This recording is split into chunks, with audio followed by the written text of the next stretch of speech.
Sunday, we continue to discover and ascertain that it was really Jesus whom they arrested. And the scene now is shifting from the arrest to one of his disciples who followed Jesus up to the house of the high priest. It means that instead of Jesus being on the scene, we will focus now on Peter. He's actually the vice president of their organization because Jesus is president. That's my layman. In Cebuano, atong padayonon pagdiskobre o pagsiguro na si Jesus gyud ang iyang gidakop o ang paglantaw nato karon mubalhin na ta sa pagdakop ngadtu sa muhulagway napod kang Pedro nga misunod kang Jesus. Ako'y note na rin gamay. In the newly formed organization, the president was arrested, criminally charged, and was brought to trial. The president was being betrayed by his treasurer. And what would be the next? So that is the scenario that we are portraying right now. And in Cebuano, kung bagong hugpong, bagong organisasyon, ang pangulo gidakop, luya kayo, presidente gidakop, niya binudhian sa iyang tresusero, unya unsa pakaha ang mahitabo ani. Maybe ang vice president na po, si Pedro, mo na po magbinuag, no?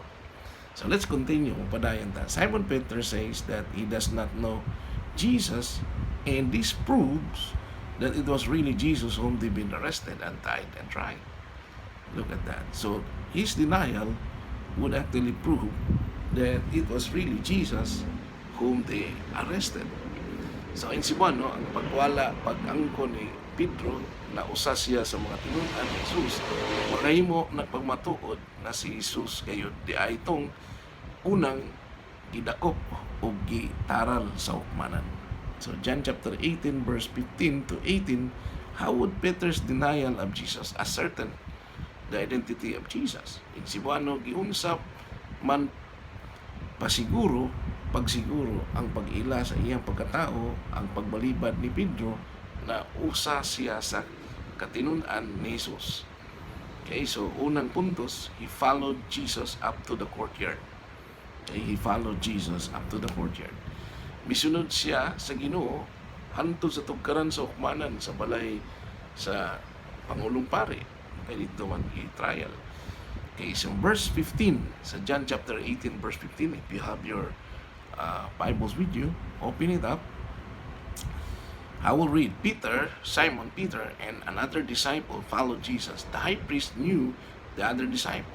Because of this, the other disciple was able to enter the yard outside the high priest's home. So this disciple went in as Jesus entered. In Cebuano, versikulo 15, ug si Simon Pedro misunod kang Jesus. Ingon man ang usa ka tinunan. Kadto nga tinunan kaila sa labang pari ug misunod siya kauban ni Jesus ngadto sa hawanan sa balay sa labang pari. Okay, in English, there's a note here. Peter had to wait outside in verse 16 by the gate. So the other disciple whom the high priest knew came out again. He spoke to the woman who was on duty, lady guard. No? She was guarding the gate. She let Peter enter the yard. In Cebuano, versikulo 16, apan si Pedro nagtindog gawas sa pultahan, unya ang usa ka tinunan nga naila sa labang pari migura og misulti sa babae nga nagbantay sa pultahan ug iyang gipasulod si Pedro. He failed to admit of being a disciple of Jesus. Muna yung ikaduha na to nga puntos. Being a disciple of Jesus, iyang gibalibaran nangutana kaniya na siya usa ka sumusunod kang Jesus. Okay, verse 17. But she asked him, Are you one of Jesus' disciples? Peter answered, No, I am not. In Cebuano 17, unya ang ulipong babae nga nagbantay sa puntahan, miingon kang Pedro, ikaw usas-asab sa mga tinunan ining tawana.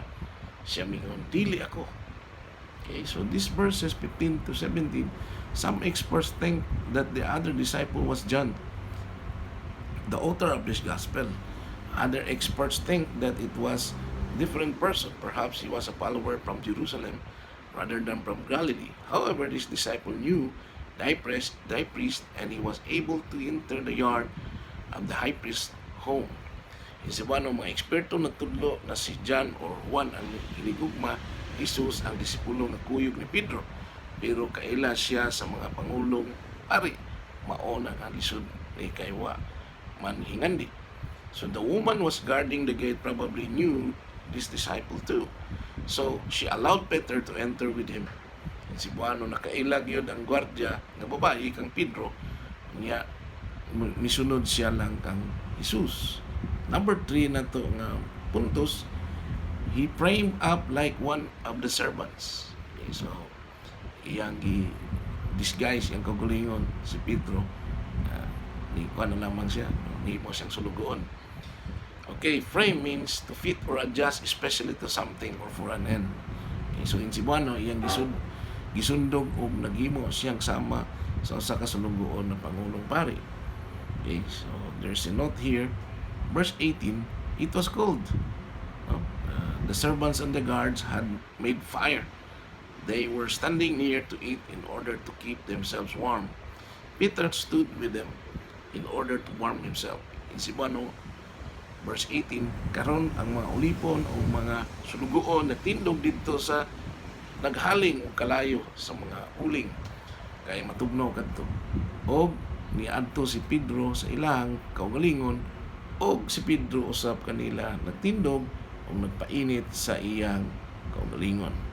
Verse 18, in English, but she recognized Peter as one of his disciples, Jesus' disciples. Peter denied this. The leaders had arrested Jesus already. They would want to arrest his followers too. But Peter was afraid of what would happen to him, so he lied to the woman. He wanted to stay near to Jesus. Peter wanted to know what would happen to Jesus. But Peter was not brave enough to say that he knew Jesus. Look at that. Jesus was betrayed by Judas, the treasurer. Now his vice president denied that he was with Jesus. Hallelujah kay ni Lord. No? So it was really Jesus only who died on the cross, not any of the disciples. In Cebuano, ang babaeng gwardya kaila ni Pedro kay gipangutana siya niini. Kailangan siya musuta kung unsay may tabo ni Jesus, pero naabot gyud ang iyang pagkatalaw kay wa man niya giangkon na siya usa sa mga sumusunod o disipulo ni Jesus. Peter followed Jesus up to the courtyard of the house of the high priest.